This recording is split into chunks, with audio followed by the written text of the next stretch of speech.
নমস্কাৰ বন্ধুসকল, মোৰ পাকঘৰলৈ আপোনালোকক স্বাগতম জনাইছোঁ। মই অমিতাৰ লগত কুকুৰা মাংস বনাব ওলাইছোঁ। ইয়াত লগত লৈছোঁ মই 80টা অমিতা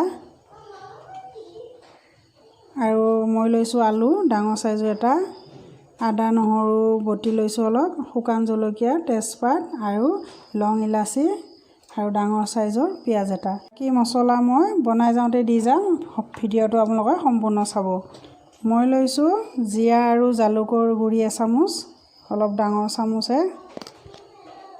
তাৰপিছত ল'ম মই হালধি আৰু মই লৈছোঁ পিচি থোৱা আদা নহৰু। তাৰপিছত ল'ম মই নিমখ সোৱাদ অনুসৰি, অলপ কমাই দিম নিমখটো। এতিয়া মই এইখিনি ধুনীয়াকৈ মিহলি কৰি ল'ম। এইখিনি মিহলি কৰি মই 5 মিনিটমান সময় ৰ'ব দিম, ঢাকি পেলাই থৈ দিম। ভালদৰে সানি ল'ব লাগিব। এয়া মোৰ মাংসটো খুব ধুনীয়াকৈ মই সানি ল'লোঁ।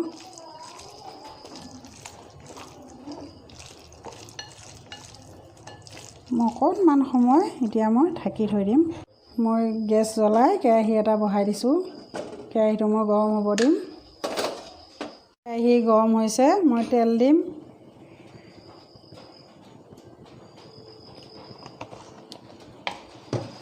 প্ৰথমতে মই লং ইলাচি এটা দি দিলোঁ। তাৰপিছত দিছোঁ শুকান জলকীয়া আৰু তেজপাত এটা। লগতে মই পিঁয়াজখিনিও দি দিলোঁ।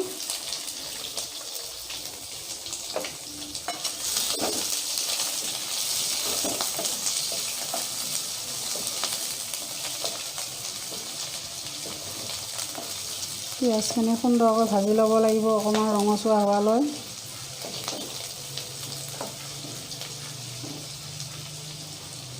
তো অকণমান ৰঙচুৱা হোৱাৰ লগতে মই আলুকেইটাও দি দিম।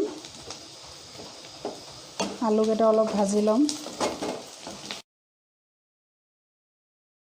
3 মিনিটমান মই ঢাকিয়ে দিম। 3 মিনিটমান সময় হ'ল, মই আকৌ অলপ সময় লৰাই দিম।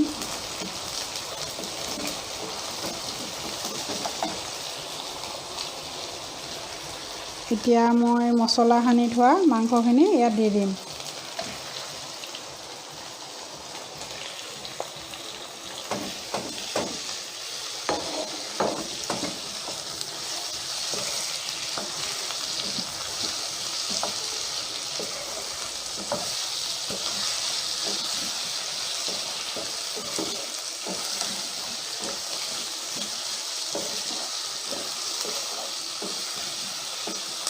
এতিয়া মই অলপ ঢাকি দিম, দি পেলাই মই অমিতাখিনি তৈয়াৰ কৰিম। মই অমিতাখিনি ৰুকনি সহ ৰুকি ল'ম।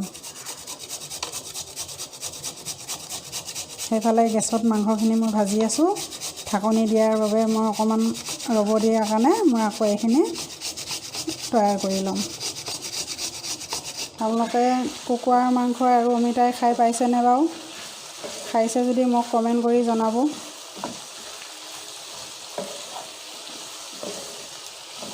এয়া মাংসটো ভাজি থাকিব লাগিব। মই গেছটো খুব কমাই লৈছোঁ। মই আকৌ ঢাকি দিম। মই আকৌ চাব লাগিব।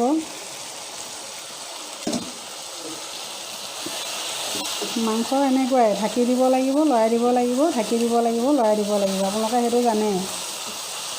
এতিয়া মোৰ এইখিনি 10 মিনিট সময় হ'ল। তাৰপিছত দিম মই ৰুকি লোৱা অমিতা। চাওকচোন কি ধুনীয়াকৈ মই সৰু সৰুকৈ ৰুকি ল'লোঁ। এই অমিতাখিনি মই এতিয়া দি দিম।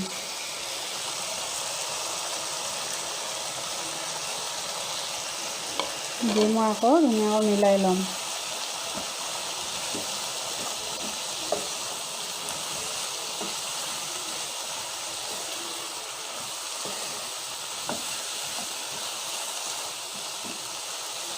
মাংসখিনি সানোতে মই নিমখ দিছোঁ, গতিকে এতিয়া মই নিমখ নিদিওঁ। মোৰ কালাৰটো ধুনীয়া হৈ আহিছে। মই আকৌ ঢাকি দিব লাগিব। মই মাংসখিনি ভাজি হোৱাৰ পিছত আলুও সিজিছে, মাংস ভাজি হৈছে ধুনীয়াকৈ। অকণমান মই দৈ দি দিম, দি আকৌ লৰাই দি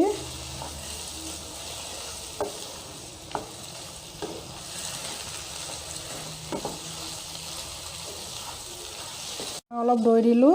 আপোনালোকে নিদিলেও কথা নাই, কিন্তু দৈটো দিলে অলপ ভাল আৰু, কাৰণ মছলা বহুত পৰে মাংসত, পেটৰ কাৰণে অলপ ভাল আৰু, সেইকাৰণে মই দিছোঁ। আৰু কালাৰটোও ভাল হয়। বেছি দিয়া নাই মই, মাংস অলপ কাৰণে মই অলপ দিছোঁ। এতিয়া মাংস মোৰ প্ৰায় ভাজি হৈ গ'ল, ৰেডি। এতিয়া মই পানী অলপ দি দিম, গৰম পানী অলপ কৰি থৈ দিছোঁ। এতিয়া মই গৰম পানী অলপ দি দিম।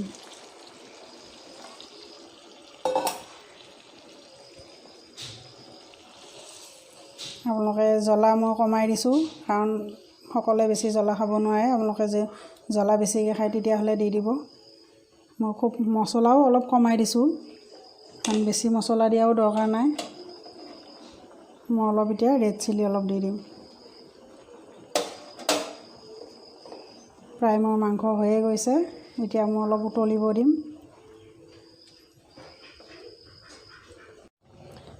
মাংস প্ৰায় উতলিছে। মই ভাজোঁতে নিমখ দিছোঁ, গতিকে মই অকণমান দিম, আপোনালোকে চাই ল'ব। এতিয়া মই 5 মিনিটমান উতলিব দিম। এয়া মোৰ মুৰ্গী মাংস আৰু অমিতা হৈ গ'ল। মই আলুবিলাক ভাগি দিয়া নাই, আলুবিলাক ৰৈ গৈছে। আৰু আপোনালোকে যদি বিচাৰে ভাগি দিবৰ কাৰণে ভাগি দিব। মোৰ অমিতাই ধুনীয়া গোটা কৰিছে আৰু ধুনীয়া গোন্ধও আহিছে। মোৰ এয়া হৈ গ'ল। এতিয়া মই গৰম গৰম ভাতৰ লগত পৰিৱেশন কৰিম। বন্ধুসকল, যদি আপোনালোকে ভিডিঅ'টো ভাল পাইছে, আপোনালোকে এদিন বনাই খাওক আৰু মোক কমেণ্ট কৰি জনাব।